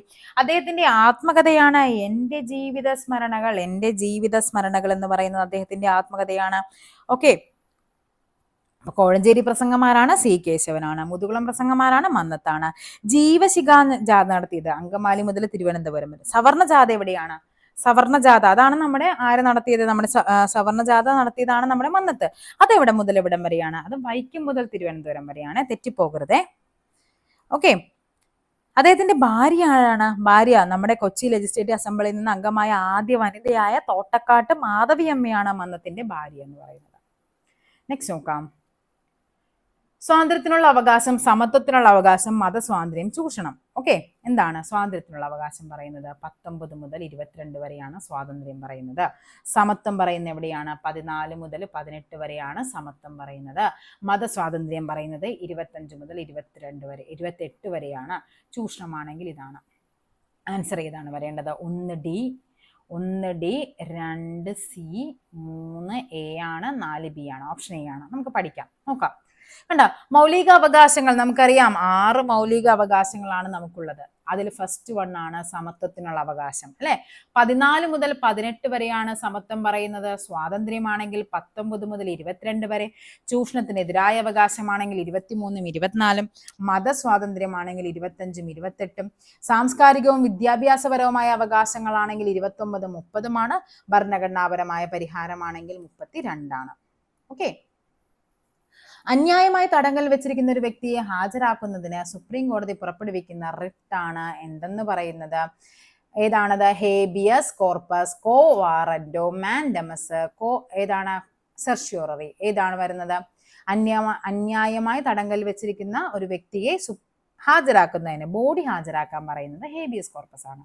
ഓക്കെ, ജസ്റ്റ് നമുക്ക് നോക്കാം. ഹേബിയസ് കോർപ്പസ്, അന്യായമായി തടങ്കൽ വെച്ചിട്ടുള്ള ഒരാളെ കോടതിക്ക് മുമ്പേ ഹാജരാക്കാൻ ആവശ്യപ്പെട്ടുകൊണ്ട് കോടതി പുറപ്പെടുവിക്കുന്ന ഉത്തരവാണ് ഹേബിയസ് കോർപ്പസ്. മാൻഡമസ് എന്താണ്? ഞാൻ കൽപ്പിക്കുന്നു. മാൻഡമസ്, ഞാൻ കൽപ്പിക്കുന്നു. എന്താണ്? ഒരു ഉദ്യോഗസ്ഥൻ തന്റെ നിയമപരമായ കർത്തവ്യം നിറവേറ്റാതിരിക്കുന്നത് മൂലം മറ്റൊരു വ്യക്തിയുടെ അവകാശം ഹനിക്കപ്പെടുന്നതുമായി കോടതിക്ക് കണ്ടെത്തുമ്പോൾ പുറപ്പെടുവിക്കുന്ന ഉത്തരവാണ് മാൻഡമസ് എന്ന് പറയുന്നത്. ഓക്കെ, പ്രൊഹിബിഷൻ എന്താണ്? പ്രൊഹിബിഷൻ, തങ്ങളുടെ അധികാരപരിധിയിൽ വരാത്ത ഒരു കേസ് കീഴ്ക്കോടതിയിൽ പരിഗണിക്കുന്നതിന് വിലക്കിക്കൊണ്ടുള്ള സുപ്രീം കോടതിയുടെയോ ഹൈക്കോടതിയുടെയോ ഉത്തരവാണ് പ്രൊഹിബിഷൻ എന്ന് പറയുന്നത്. തങ്ങളുടെ അധികാരപരിധിയിൽ വരാത്ത കേസ് കീഴ്ക്കോടതി പരിഗണിക്കുന്നത് വിലക്കിക്കൊണ്ട്. കോവാറന്റോ എന്ന് പറഞ്ഞാൽ എന്താണ്? ഒരു ഉദ്യോഗസ്ഥൻ അർഹതയില്ലാത്ത സ്ഥാനം വഹിക്കുന്നത് തടഞ്ഞുകൊണ്ട് പുറപ്പെടുവിക്കുന്നത് കോവാറന്റോ. സെർഷ്യോററി, ഒരു കീഴ്ക്കോടതിയുടെ പരിഗണനയിലിരിക്കുന്ന കേസ് മേൽക്കോടതിയിലേക്ക് മാറ്റം ചെയ്യാൻ, അല്ലെ? മാൻഡമസ്, ഞാൻ കൽപ്പിക്കുന്നു. പ്രൊഹിബിഷൻ എന്താണ്? പ്രൊഹിബിറ്റ് ചെയ്യുക, തടയുക, വിലക്കുക എന്നുള്ളത്. കോവാറന്റോ, എന്തധികാരം, അതൊക്കെ പഠിക്കണേ. ഹേബിയസ് കോർപ്പസ് എന്ന് പറയുമ്പോൾ ഇതാണ് ശരീരം ഹാജരാക്കുക. ഓക്കെ, താഴെ കൊടുത്തിരിക്കുന്നവയിൽ വിദ്യാഭ്യാസ അവകാശത്തെ സംബന്ധിച്ച് ശരിയായ പ്രസ്താവനകൾ ഏതെല്ലാം? വിദ്യാഭ്യാസ അവകാശം 86-ാം ഭരണഘടനാ ഭേദഗതിയുമായി ബന്ധപ്പെട്ടിരിക്കുന്നു. 2008-ലാണ് നിയമം നിലവിൽ വന്നത്. ഭരണഘടനയുടെ 21A എന്ന അനുച്ഛേദത്തിലാണ്. ഇത് രണ്ടുമാണ് ശരി വരുന്നത്. ഓക്കെ, നമുക്ക് നോക്കാം എന്താണെന്നുള്ളത്. 2002-ലെ 86-ാം ഭരണഘടനാ ഭേദഗതിയിലെ അനുച്ഛേദം 21A പ്രകാരമാണ് വിദ്യാഭ്യാസം മൗലിക അവകാശമായി പ്രഖ്യാപിക്കപ്പെട്ടത്. 2009-ൽ വിദ്യാഭ്യാസ അവകാശ നിയമം പാർലമെന്റ് അംഗീകരിച്ചു. 2010-ൽ അത് പ്രാബല്യത്തിൽ വന്നു. 2008-ലാണെന്നാണ് പറഞ്ഞിരിക്കുന്നത്. 2002-ലാണ് എന്ത് വരുന്നത്? ഭേദഗതി വരുന്നത്. 2009-ൽ അത് അവകാശ നിയമമായിട്ട് വരുന്നു. 2010-ൽ അത് എന്ത് ചെയ്യുന്നുണ്ട്? നിയമം പ്രാബല്യത്തിൽ വരുന്നു. ഈ നിയമപ്രകാരം 6 വയസ്സിനും 14 വയസ്സിനും ഇടയിലുള്ള എല്ലാ കുട്ടികൾക്കും സൗജന്യവും നിർബന്ധിതമായ വിദ്യാഭ്യാസം ആർട്ടിക്കിൾ 21A ആണ്. ഇന്ത്യയുടെ ദേശീയ പതാകയായ ത്രിവർണ പതാക ഭരണഘടനാ നിർമ്മാണ സമിതി അംഗീകരിച്ചത് എന്നാണ്? ത്രിവർണ പതാക അംഗീകരിക്കുന്നത് ഈ പറയുന്ന ഈ ഒരു ഫാക്ട്സ് എല്ലാം നിങ്ങളൊന്ന് നോക്കേണ്ടതാണ്. ഏതാണ് ത്രിവർണ പതാക അംഗീകരിക്കുന്നത്? അത് 47 ജൂലൈ 22-നാണ്. കാരണം എന്താണ്? നമ്മൾ അന്ന് അല്ലെ, നമുക്ക് സ്വാതന്ത്ര്യം കിട്ടിക്കഴിയുമ്പോഴേക്കും നമുക്ക് എന്ത് ചെയ്യണം? ഈ പറയുന്ന സാധനം നമുക്ക് കൊടി ഉയർത്തണം. അപ്പൊ അങ്ങനെ അതിനു മുമ്പ് തന്നെയാണെന്ന് ചിന്തിച്ചു വെക്കുക. അപ്പൊ ഏതാണ്? 47 ജൂലൈ 22-നാണ് എന്ത് വരുന്നത്? ത്രിവർണ പതാക ഭരണഘടനാ നിർമ്മാണ സഭ അംഗീകരിക്കുന്നത്. ഓക്കെ, ഇനി നമുക്ക് നോക്കാം അടുത്തത് ഏതാണ്? 47 ജൂലൈ 22-ന് ഇന്ത്യൻ. ഇതുമായിട്ട് ബന്ധപ്പെട്ട കുറച്ച് ഫാക്ട്സ് നമുക്ക് പഠിക്കാനുണ്ട്. ക്വസ്റ്റ്യൻസ് എല്ലാം നോക്കാം. ഇന്ത്യയുടെ ദേശീയ നദി ഏതാണ്? ദേശീയ നദി പറയുന്നത് ഗംഗയാണ്.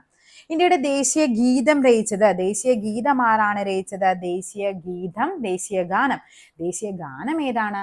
അത് ജനഗണമന. ദേശീയ ഗാനം ജനഗണമന. ദേശീയ ഗീതം ഏതാണ്? വന്ദേ മാതരമാണ്. ഓക്കെ, ഇവിടെ ഏതാണ്? 1950 ജനുവരി 24-നാണ് ജനഗണമന അംഗീകരിക്കുന്നത്.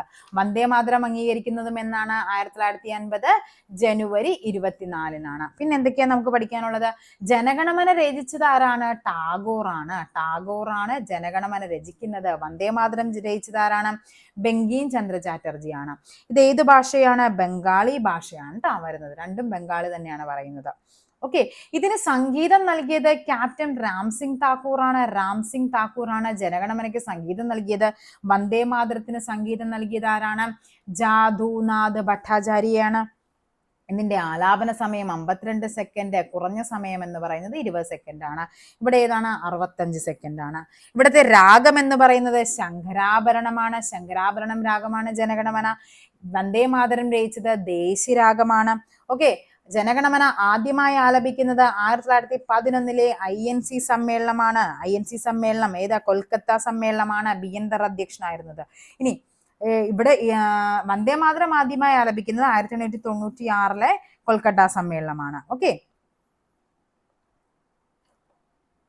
ഇന്ത്യയുടെ ദേശീയ ഗീതം രചിച്ചത് അപ്പൊ ആരാണ്? ദേശീയ ഗീതം വരുന്നത് ബങ്കിം ചന്ദ്ര ചാറ്റർജിയാണ്. ദേശീയ ഗാനം ആലപിക്കാൻ എടുക്കുന്ന സമയം ഏതാണ്? 52 സെക്കൻഡ് ആണ്. ഓക്കെ, അതേപോലെ നമുക്ക് കുറച്ചധികം ഫാക്ട്സ് പഠിക്കാനുണ്ട്. ദേശീയ പക്ഷി ഏതാണ്? ദേശീയ പക്ഷി നമുക്കറിയാം മയിലാണ്. അത് മയില്. ഓക്കെ, അംഗീകരിക്കുന്നത് ഏത് വർഷമാണ്? 1963-ലാണ്. ദേശീയ മൃഗം ഏതാണ്? നമ്മുടെ ദേശീയ മൃഗം എന്ന് പറയുന്നത് കടുവയാണ്. അംഗീകരിക്കുന്ന ഏതാണ്? 1972-ലാണ്. അതുകൊണ്ടാണ് 1972 കഴിഞ്ഞ് നെക്സ്റ്റ് ഇയറിൽ 1973 എന്ത് വരുന്നത്? പ്രൊജക്ട് ടൈഗേഴ്സിനെ സംരക്ഷിക്കാനായിട്ട് വരുന്നത്. ഓക്കെ, കടുവയ്ക്ക് മുമ്പ് ആരായിരുന്നു? അത് സിംഹമായിരുന്നു. ദേശീയ നദി ഏതാണ്? ഗംഗയാണ്. ഏതാണ്?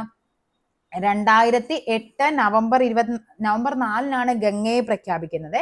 ദേശീയ ജലജീവി ഏതാണ്? ദേശീയ ജലജീവി ചോദിച്ചാൽ അത് ഗംഗാ ഡോൾഫിൻ ആണ് ദേശീയ ജലജീവി. അത് ഏതാണ്? 2009 ഒക്ടോബർ 5-നാണ് ദേശീയ ജലജീവിയെ പ്രഖ്യാപിക്കുന്നത്. ഇനി നമ്മുടെ പൈതൃക മൃഗം ഏതാണ്? നമ്മുടെ പൈതൃക മൃഗം ചോദിച്ചു കഴിഞ്ഞാൽ അത് ആനയാണ്. അത് ഏത് വർഷമാണ്? ആന പൈതൃക മൃഗമാണ്. 2010-ലാണ്. പ്രൊജക്ട് എലിഫന്റ് എന്നാണ്. അത് 1992-ലാണ് പ്രൊജക്ട് എലിഫന്റ് വരുന്നത്. നമ്മുടെ ദേശീയ കറൻസി ഏതാണ്? രൂപയാണ്. 2010 ജൂലൈ 15-നാണ് രൂപ, ആ ഒരു ചിഹ്നമില്ലേ നമ്മുടെ ഈ പറയുന്ന ആ ഒരു ചിഹ്നത്തെ വരുന്നത്. അത് ആരാണ് ഡിസൈൻ ചെയ്തത്? പരീക്ഷയ്ക്ക് ചോദിച്ചിട്ടുണ്ട്. ഡി ഉദയകുമാറാണ് ഡിസൈൻ ചെയ്തത്. ഓക്കെ, അതേപോലെ നമ്മുടെ ദേശീയ ഭാഷയായിട്ട് അല്ലെങ്കിൽ നമ്മുടെ ഭാഷയായിട്ട് പറയുന്ന ഹിന്ദിയാണ് അല്ലെ. ഹിന്ദി ദിവസം എന്നാണ്? സെപ്റ്റംബർ 14-ആണ്. നമ്മുടെ ഔദ്യോഗിക ഭാഷയായിട്ടാണ് നമ്മൾ ഹിന്ദി പറയുന്നത്. അപ്പൊ ഏതാണ്? സെപ്റ്റംബർ 14-ആണ് വരുന്നത് കേട്ടോ. അതിന്റെ ഇതൊക്കെ നമ്മളിങ്ങനെ പലപ്പോഴായിട്ട് തിരിച്ചും മറിച്ചും കാര്യം ഈ ഒരു ഏരിയ നമുക്ക് നല്ല രീതിക്ക് ചോദിക്കാറുണ്ട്. അതുകൊണ്ടാണ് പറഞ്ഞു തന്നത്. ഓക്കെ, അപ്പൊ അത്യാവശ്യം ക്വസ്റ്റ്യൻസ് ഒക്കെ ഓടിച്ച് പറഞ്ഞിട്ടുണ്ട്. നമുക്കിനി എന്താണ്? നമുക്ക് എല്ലാവരും നല്ല രീതിക്ക് പരീക്ഷ എഴുതുക. അപ്പൊ നമുക്ക് അടുത്തൊരു ടോപ്പിക്കുമായിട്ടൊക്കെ നമുക്ക് വീണ്ടും കാണാം. Thank you.